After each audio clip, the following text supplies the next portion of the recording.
Welcome to another episode of President of Enlightenment. As usual, I like to stop here and welcome our guests because I know they're bringing a couple of things I deem very expensive, man.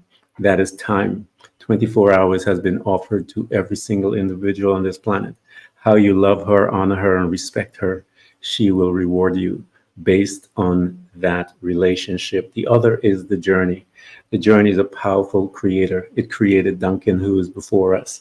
And we want to thank him for coming and sharing both of these precious commodities here with us at Threads of Enlightenment. Duncan, thank you so much for coming, man. It's my absolute pleasure. And I have a feeling we're going to have some good old conversation today. I am looking forward to it. I have that feeling as well. One of the questions that I ask people about to engage in is because the purpose of asking the question, Duncan, is to let the audience know that there's a bigger event. It's not just all about you. It's about becoming a servant. There's something special about that. And so I ask this question: how do you serve mankind? So I think if you get really, really very specific about it, one of the things that I do quite a lot that I love doing is I help people to start living. They often come to me because they want to stop drinking, and then what I do is I sneak underneath the radar and I actually help them to improve all of their lives, and they realize Yeah. that it wasn't simply about the alcohol. So that's an important part of how I serve people. But it's so much broader than that. I have always been very interested in communication. That's a polite way of saying I talk too much. And I love writing. I love speaking. I love trying to get the message out there. So what I guess my mission is to end the harm that alcohol does in the world. And I attempt to achieve that by helping people to change the way they think about it through various different mediums, coaching, speaking, and writing primarily. Yeah, I have a friend of mine. She uses feng shui. Marie Diamond. She uses feng shui to bring the people in, and then she slips in all the other things to help them out as well. So I love what you do. One of the things that we do here, our customs that we do, Duncan, is get into that time machine that is called memory. And we try to revisit a couple of spaces that we visit in our life. I tell people those are the areas that we are programmed. The first one is the family. We are brought into this group of strangers that we call mom and dad and siblings and whatever, but we really don't know who they are. We are going to get to know them, but we don't know who they are. What was your family like?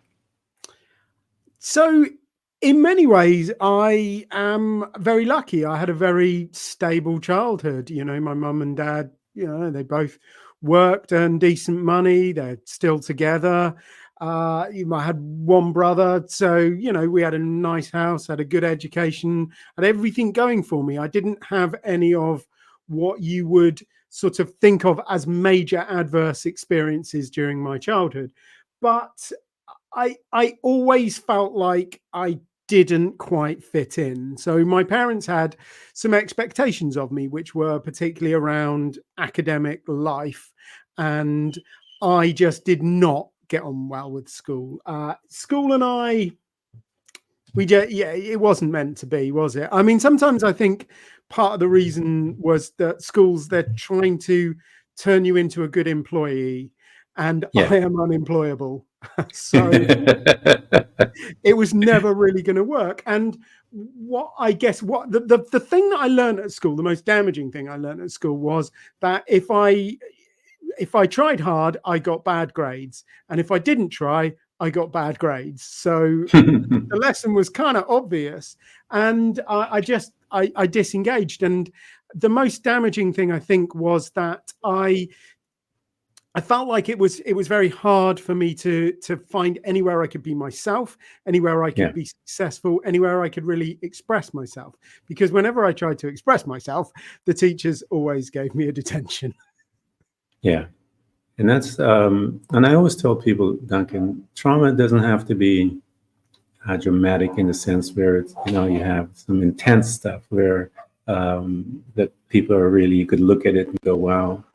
But I tell people it could be very benign, very simple things. And the fact that not being able to fit in, that's traumatizing to a little child in many ways, because the sense of not belonging can be a tremendously traumatizing feeling and an emotion that will eventually you will deposit in you, and you'll make decisions based on that. So it doesn't have to be this major events and all these things. Like you said, yours is just the fact that you didn't fit in. So here you are, and you recognize that you weren't going to be trained and be a regular employee, as I said, because you're unemployable.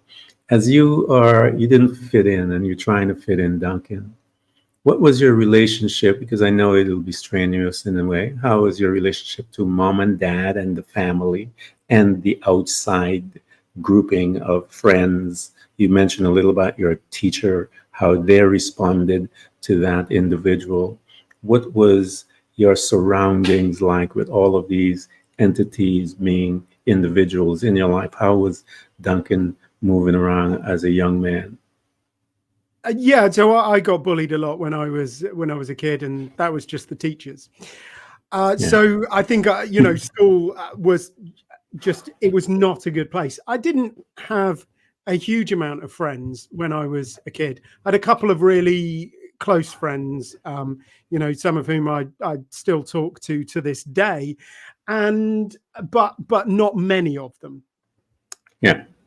And I think that was just, again, it was all a part of this. I just didn't feel like I fitted in. The kind of things that I was interested in, the kind of things that I wanted to do, they were not cool. They were not the things that the kids kind of aspired to. I found it. I found quite a lot of tension with my parents when I was growing up, because, as I say, they had expectations. Yeah. They'd neither of them went to university from school. They both went to the Open University and did it as adults. So getting a university education was enormously important to them, Yeah. and that was what they wanted for me and my brother. And my brother found academic life a little bit easier. I didn't get on with it at all, and it was kind of looking fairly obvious from quite a young age that continuing in with my studies was probably not going to look that lightly. So there was always this kind of tension. I wasn't getting on well in school, but school was really, really important to them, and they tried. They really helped out, and they took me to an education psychologist when I was about 8 or 9, who decided that I was dyslexic, and that was great, because I thought, oh, fantastic! Now everybody's going to go, oh, well, that makes sense. We know why Duncan's that. And I just kind of got back to school, and all the teachers went, no, that's just made up. Shut up. It was absolutely no help at all. I mean, it was difficult, and I think the point you make is so interesting, that we are apt to think that the suffering that we have doesn't really count, because there's somebody out there who's suffering more than us. Yeah. So I've got a good friend called Gethin, and he had the archetypal difficult childhood. His parents split up before he was born. His mum had a lot of problems. He ended up in care. He went from care pretty much straight into the prison system, pretty much straight into a heroin problem. And, like everything about his childhood was really, really hard.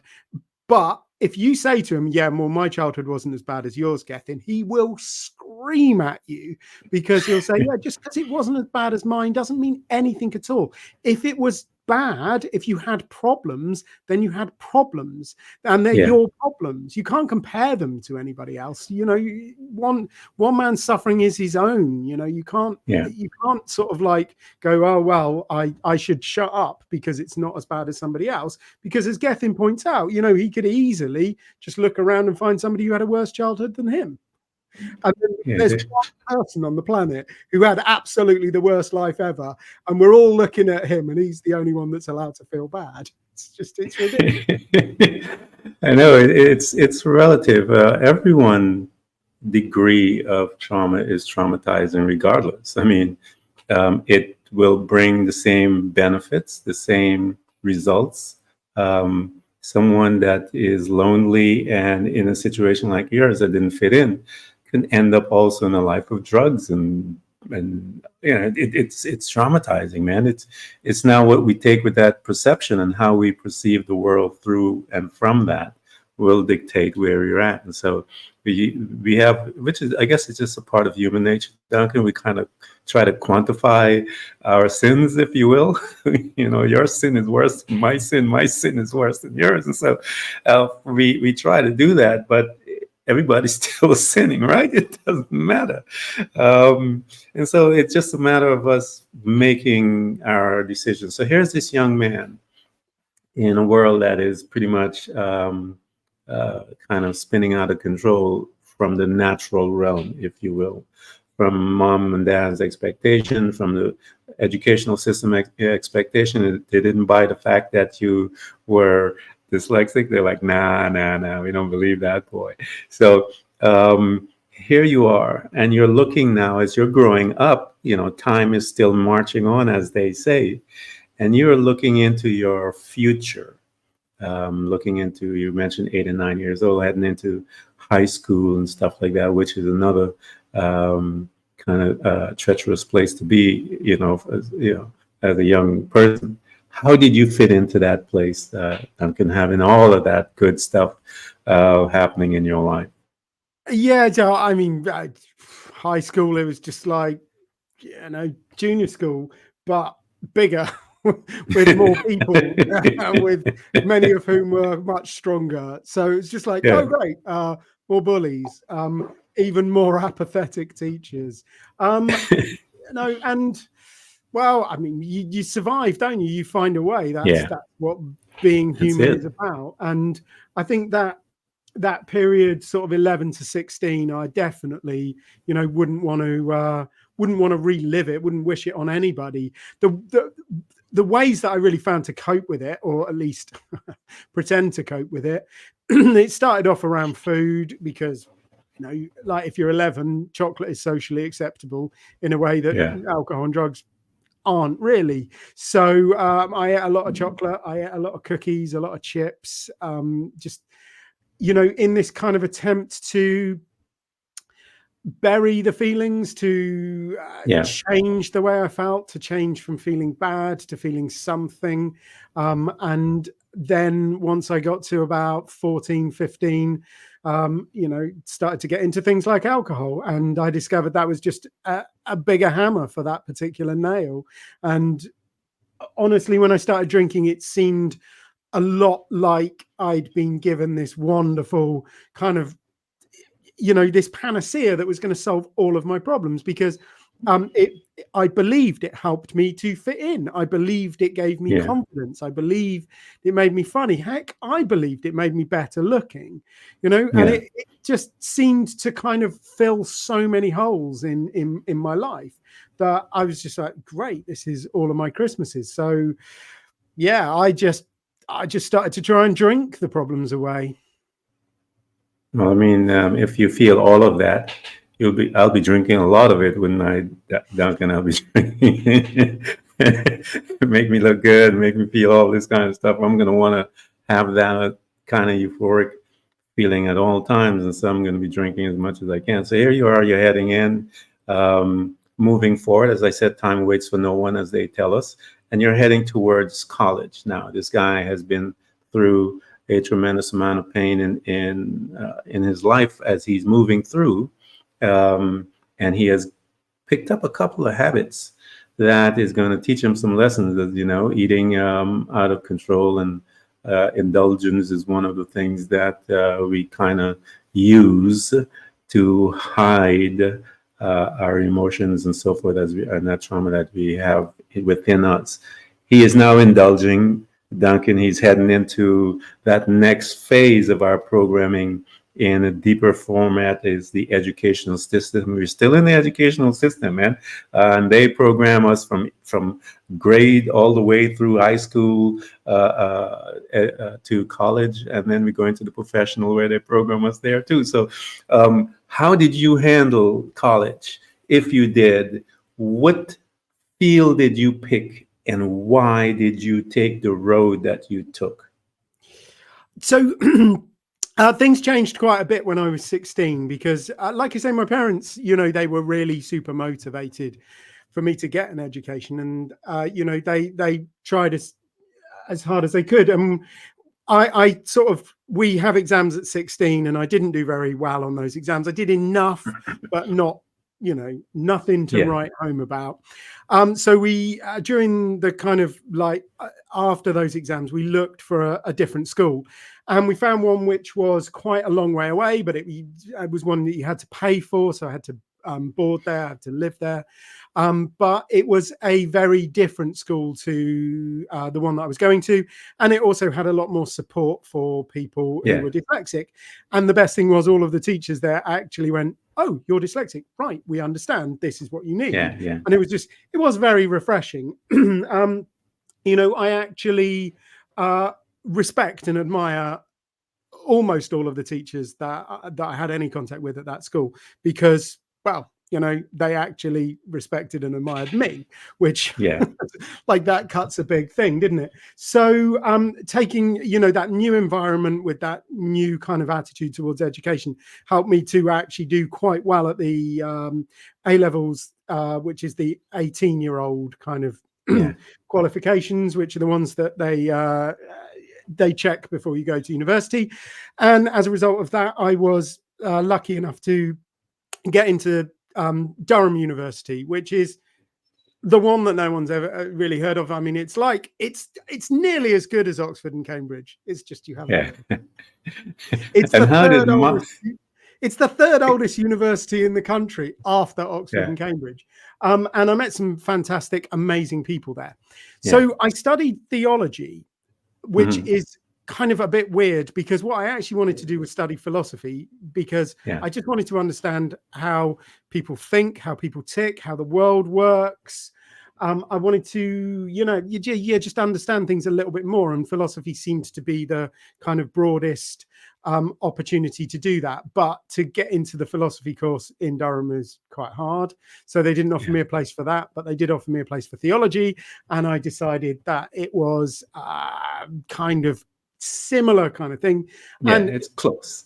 yeah, it's close. And to be fair, I learned a huge amount about history, about culture, about Yeah, society, about the way people work, studying that.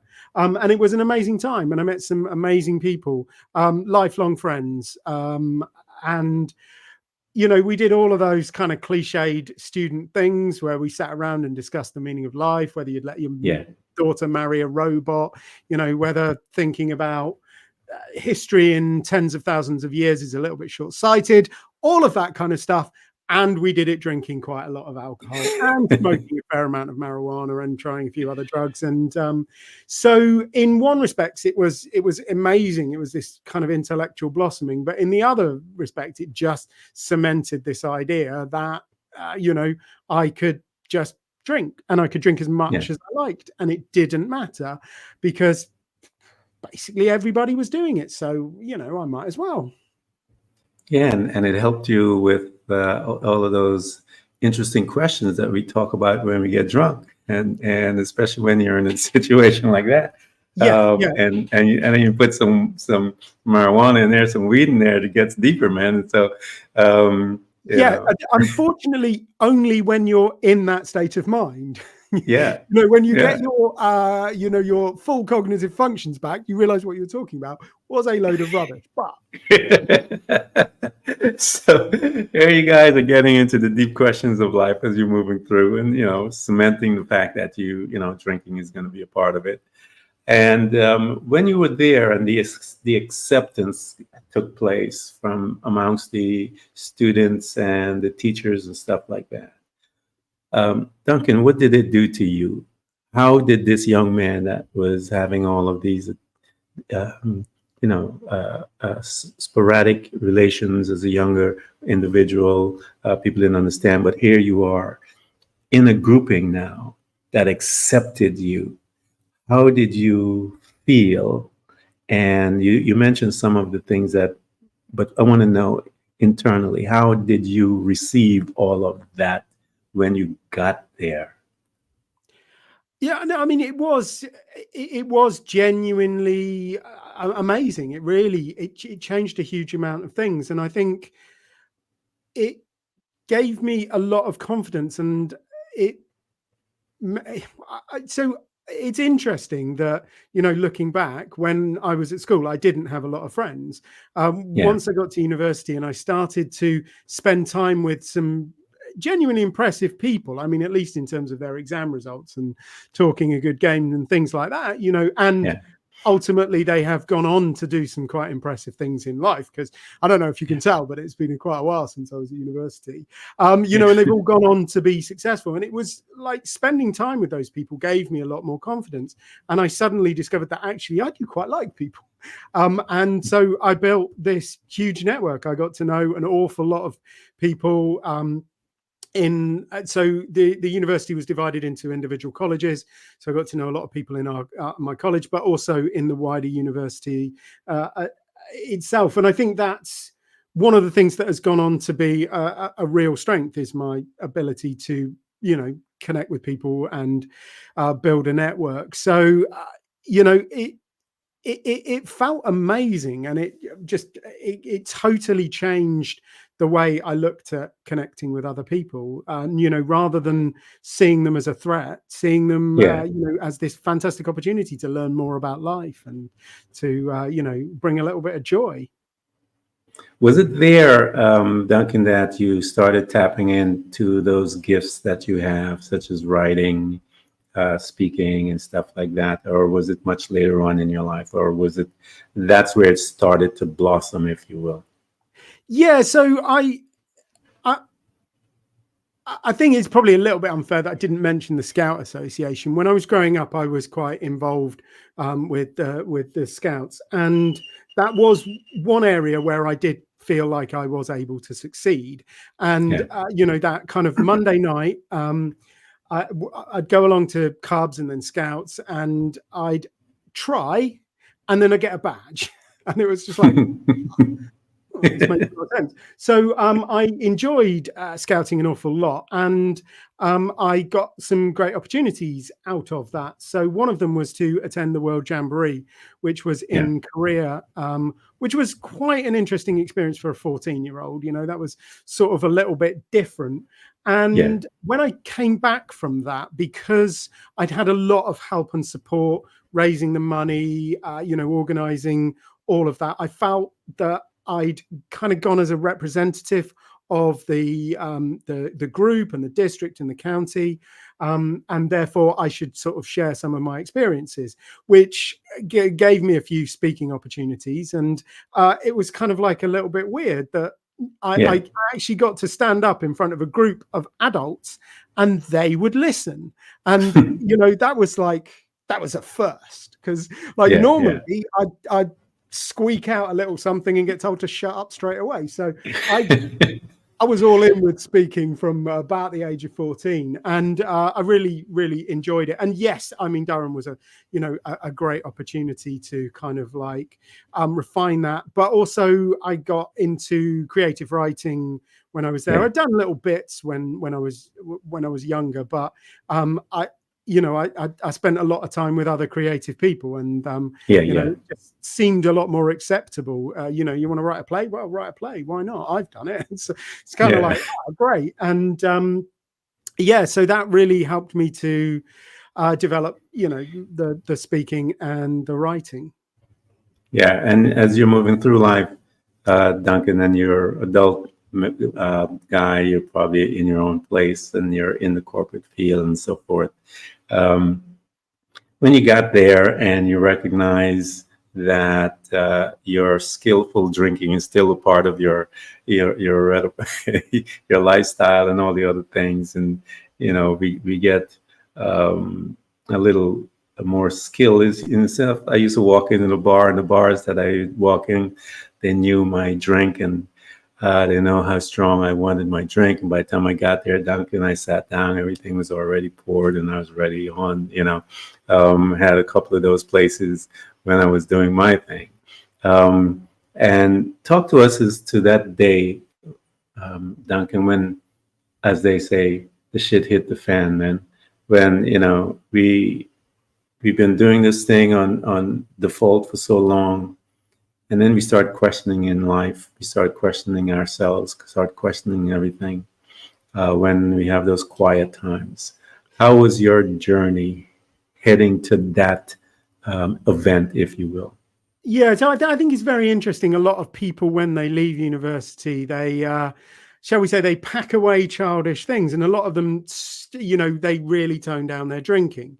Now, what I know now is that actually it tends to increase again as they get a bit older. Yeah. But for me, I didn't tone it down at all. It's like Yeah. it was just I continued to drink quite a lot, and that may be part of the reason why I never really had what would be called a proper job. I mean, I Yeah. worked, I think, but most of my energy went into politics. So I was quite involved with local government, and I looking back on it, I now think that it's probably because all of the meetings were in the evening. They didn't Yeah. really expect you to do much in the morning, so I was always at my best. Sort of that kind of 7 to 9. It was like a good slot for me. So I didn't really do much in terms of employment. I just did enough to earn the money and pay the bills. But yeah, I had a lot of success in local government. I had some civic leadership roles at like a disturbingly young age, which was Yeah. which was quite good fun. And so from the outside, it looked like I was very successful. I had these Yeah. high-profile roles, had a beautiful wife. It all looked good, but of course, underneath the surface, it was Yeah. it was just rubbish. I was basically miserable. I mean, yes, I was serving, and I was helping people, and I was doing something to make the world a better place, but it wasn't really what I was meant to do. It wasn't what Yeah. really flows out of my deep core meaning and purpose. So I think over the years, it had started to become more and more obvious that something wasn't quite right, and that I was unhappy a lot of the time. And I guess it reached a head when my wife and I decided, that we were proper adults now, so we ought to start a family, because that's what proper adults do, isn't it? And that was quite good fun. I mean, the trying bit was quite good fun anyway. And my wife got pregnant, and we were, like just that kind of stupid, naive young parents, exactly Yeah. that picture. But it all seemed to be going very, very well until my wife had a miscarriage. Yeah. And then it all just fell apart. And I mean, obviously, it was enormously hard on her mentally, physically, emotionally.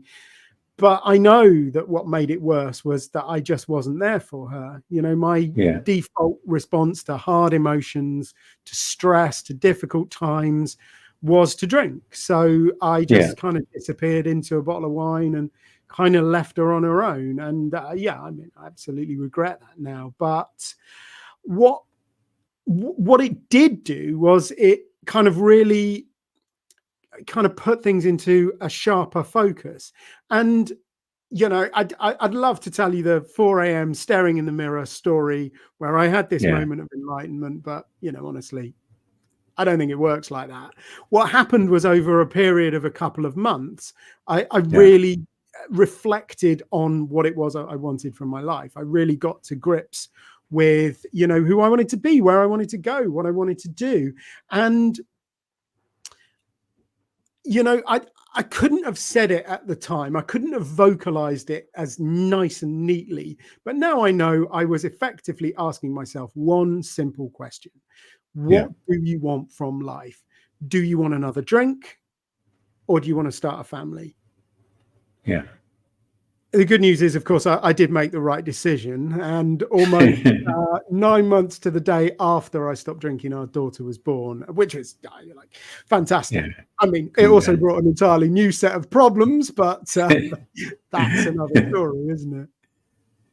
That is awesome, man. I think most people are afraid to have that conversation with themselves, Duncan, and people are afraid to answer those questions because it forces you to see you. Um, and most people don't want to see themselves because it makes you see all the pain, the hurt, all the things that you've been hiding from, whether it's drugs, alcohol, sex, a workaholic. It doesn't matter what tool you use to hide in and from yourself. It's good to have that time. And I tell people this, that I don't believe that we came to this planet to do a job, Duncan. I believe we came to do our assignment. And part of the journey is uncovering what that assignment is, because that assignment is the one that will give you your joy, your happiness and stuff. And I tell them not to be upset when they don't feel happy. I tell them that's good. It's a marker that you can't rest. You must keep moving. And don't utilize it for anything else but to keep moving. So here you are, you got a time to ask yourself, and that one question as to what do you want. When you answered that, you made your decision. What tools, Duncan, did you bring into your life now to help you change that behavior that you have been living from and through for pretty much most of your life until that moment? What tools did you bring in to help you to move from A to B on a daily basis? So a few years before I stopped drinking, I stopped smoking, and I used a book called Alan Carr's Easy Way to Stop Smoking. And well, frankly, it was easy. I mean, that's Yeah. why they call it that, isn't it? It's like why the book's called that. And when I first read that book, I was just like, this is enormously powerful. The system that sort of underpins this, has so much potential to help change any kind of behavior. And when it came to stopping drinking, I thought I am just going to do what was in the book. But I Yeah. kind of didn't remember it quite right. So I sort of did my own little version of it. And it's what these days, the experts would call cognitive realignment or cognitive reframing or something like that. Yeah. And essentially what I did was I got to grips with what I believed about alcohol, because so much of our behavior is underpinned by our beliefs, and we Yes. are very unconscious of those. Yes. They get built up. They are the lessons that we learn in life, the lessons that we learn from our family, from our teachers, from our friends. And we just act in a certain way that we think of as just being the sensible thing to do, but actually it's underpinned by a belief, not underpinned by anything Yes. that's cold hard fact or reality or anything like that. Mm-hmm. So I got to grips with those beliefs, and once you do that, it would you get to a point where you no longer really want to drink, and if you don't want to drink, that makes not drinking reasonably easy. I mean, there is Yeah. a kind of a bit around thought management. Some people would call it craving management or trigger management or something like that. But it's just about helping yourself to kind of reframe the thoughts. So something reminds you to have a drink. It might be a friend, it might be a place, it might be a feeling, but that kind of triggers this idea that you have a drink. And then instead of having a drink, you're going to do something different. And that kind of piece of thought management, once you've done that, then the actions just follow on. I think the problem that a lot of people have, the reason why they think that changing your behavior is difficult, is they try and do it the other way around. They start with the actions and they hope the thoughts and the beliefs are going to catch up.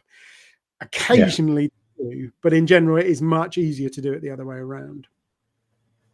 Yeah, I think the thoughts produce the action.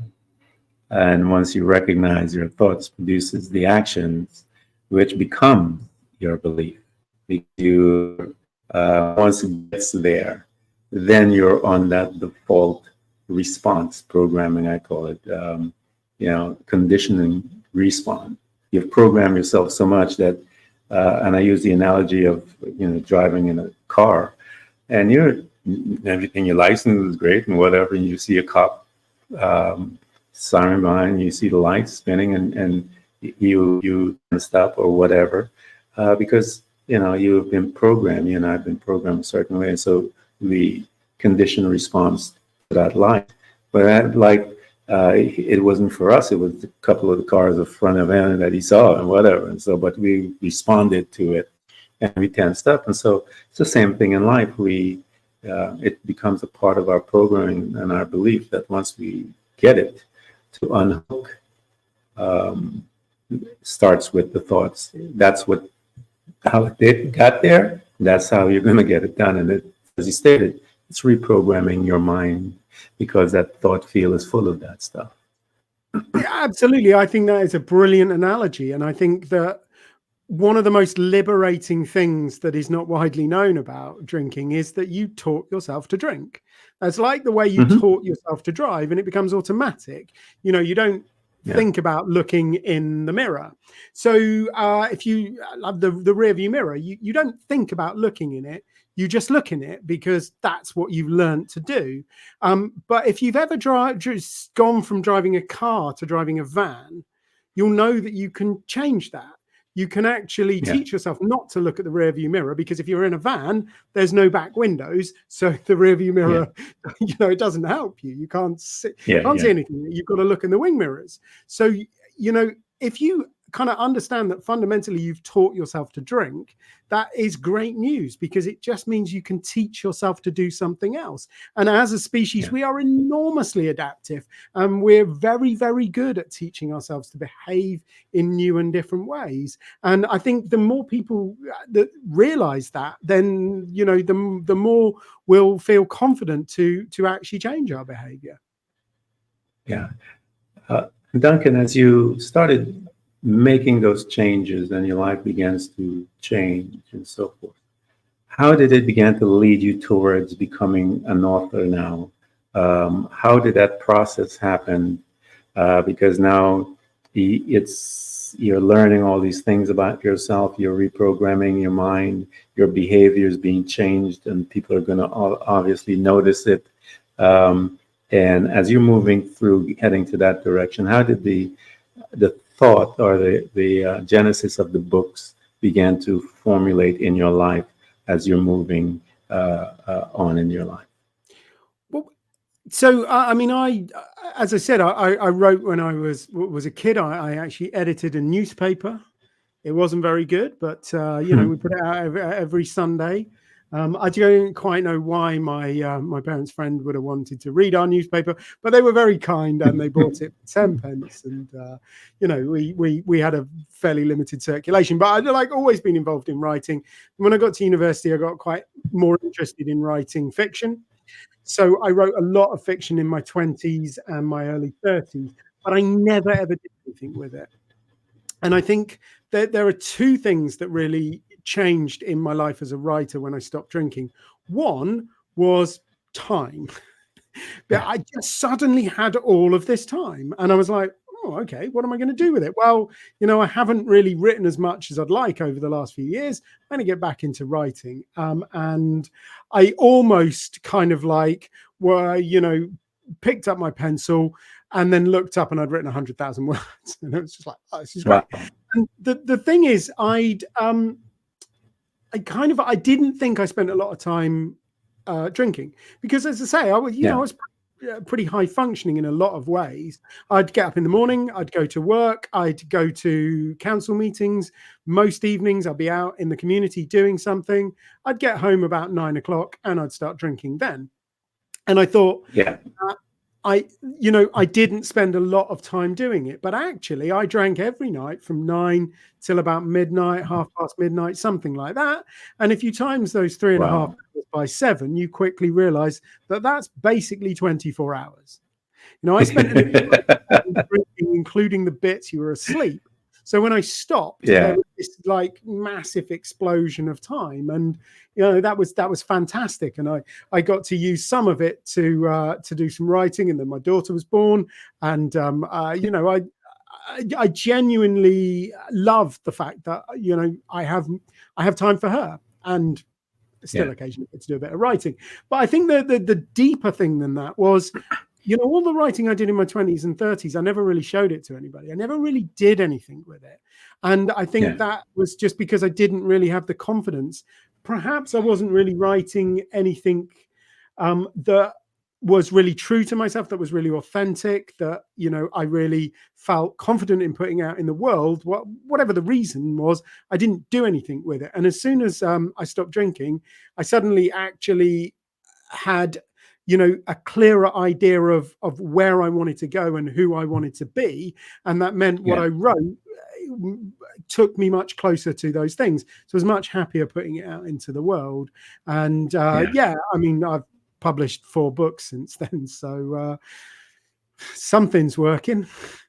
Hey guys, we're gonna put all this stuff together, the links and stuff, so you can get to his books. And you guys know how I feel about books.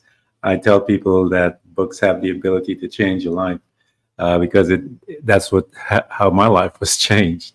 Was reading a book about dealing with anger, which was one of my issues.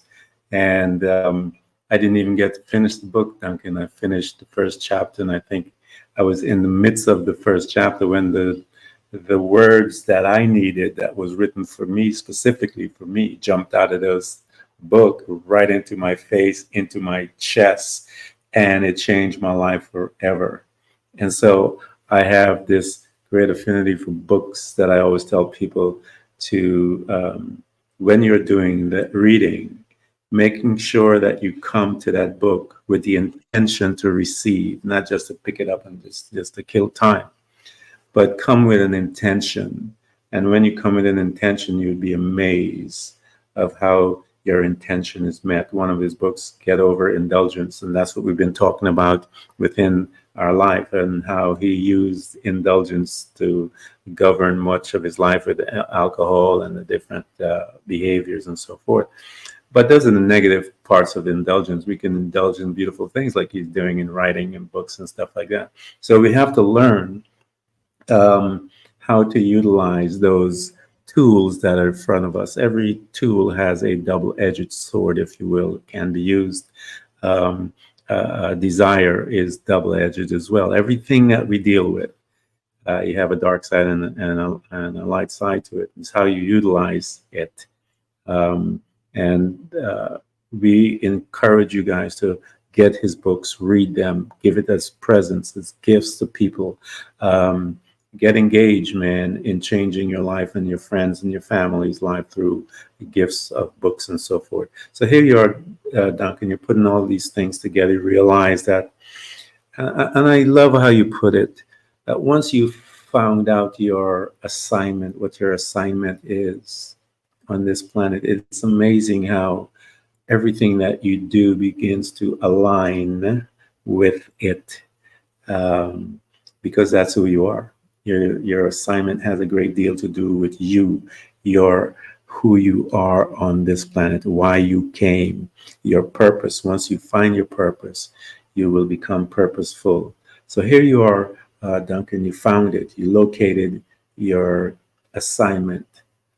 As you're here within it now, because it does change and morph, I tell people your assignment is ever evolving. But once you locate it, it's your center, it's your compass. So you're here now, Duncan, and you're looking at the outside, you're seeing what's happening around us and so forth.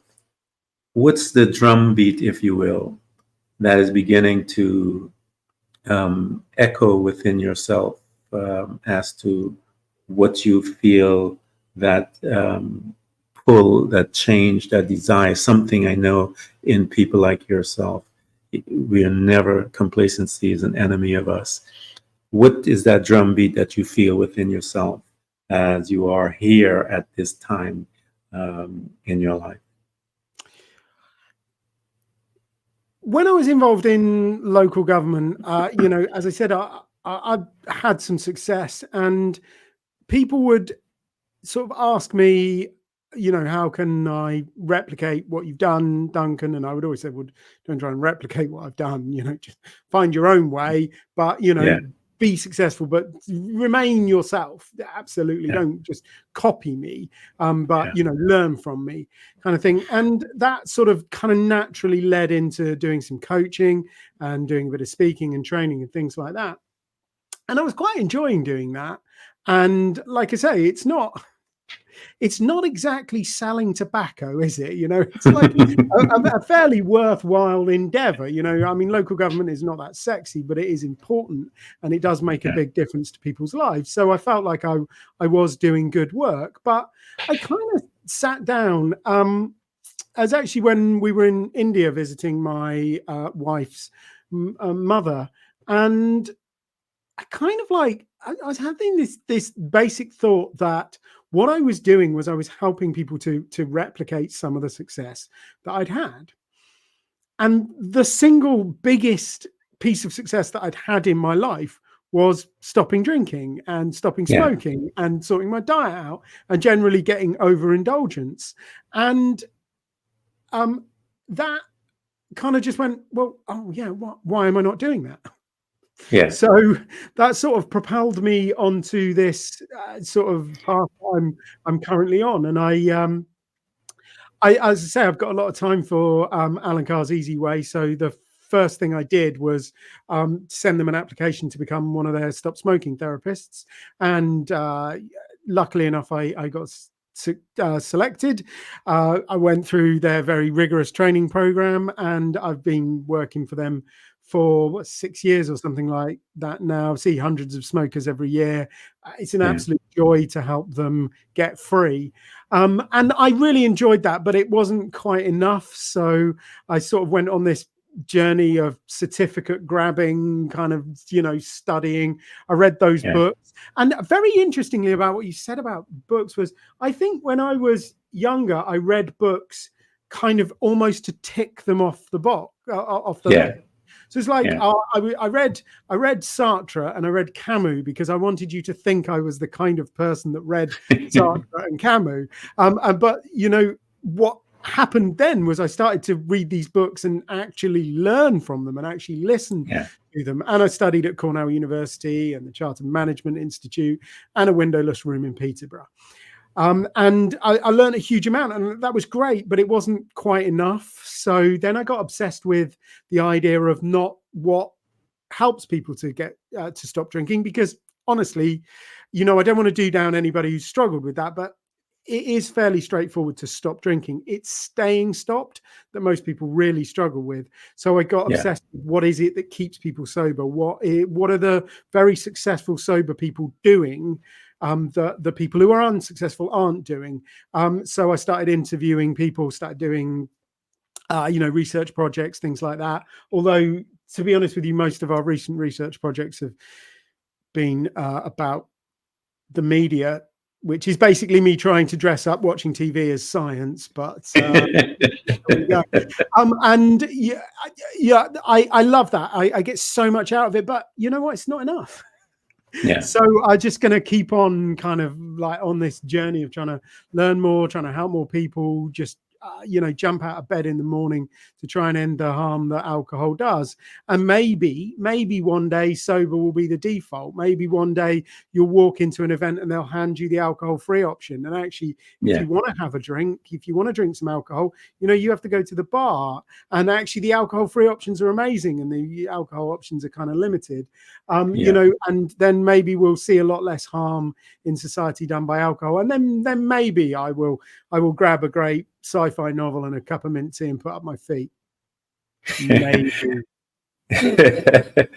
That's one of the things that we never do. As far as not even that, I think the fact that as we learn more about ourselves and we learn different aspects of us, we see the need is greater, another level of need, and so we are constantly driven in a way as I said, indulgence has different forms that one lives by. And so Duncan is still having some indulgence, if you will, in his life. It's just what type it is. And guys, I want to thank Duncan for coming. I know you guys have been patiently listening to us, and I absolutely thank you so much for coming, Duncan. And you guys, we're going to put everything together for you to reach him, because it is important. You that are struggling with alcohol, we've been there. I have someone that has been there. You have been struggling with smoking. I have someone that's been in the woods that knows a few things.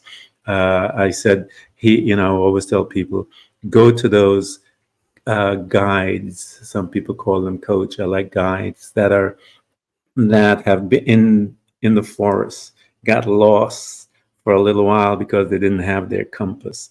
They located their compass and they found their way out of that forest. They can help you because they know they've been around that forest a couple of times, where they said, I've been here before, and they can guide you out. And that guidance comes simply by the questions that they will ask you, because they know how to locate you. And once they locate you, they will know how to guide you out of that. So I am so excited that he's here for you. And on behalf of you guys, I'm going to present everything for you to get in touch with Duncan so he can help you through that forest of alcoholism and cigarette addiction and so forth. Duncan, again, man, I want to thank you so much for coming to Threads of Enlightenment. Okay, can I make an observation just before I go? Yes. So last night, entirely by random coincidence, my wife was watching that great documentary about joy with the Dalai Lama and Archbishop Desmond Tutu. And so much of what they were talking about, the kind of things that we've touched on today that we were talking about before the podcast proper kicked off. So I think genuinely Dalai Lama, Desmond Tutu, Ken Primus, you belong in the same sentence. You all fit together. So I would urge all of the listeners to go and, give you the 5-star reviews on whatever their favorite podcast platform is, just to help you get the amazing work that you're doing out into the world. So thank you for everything that you're doing. Thank you so much, sir.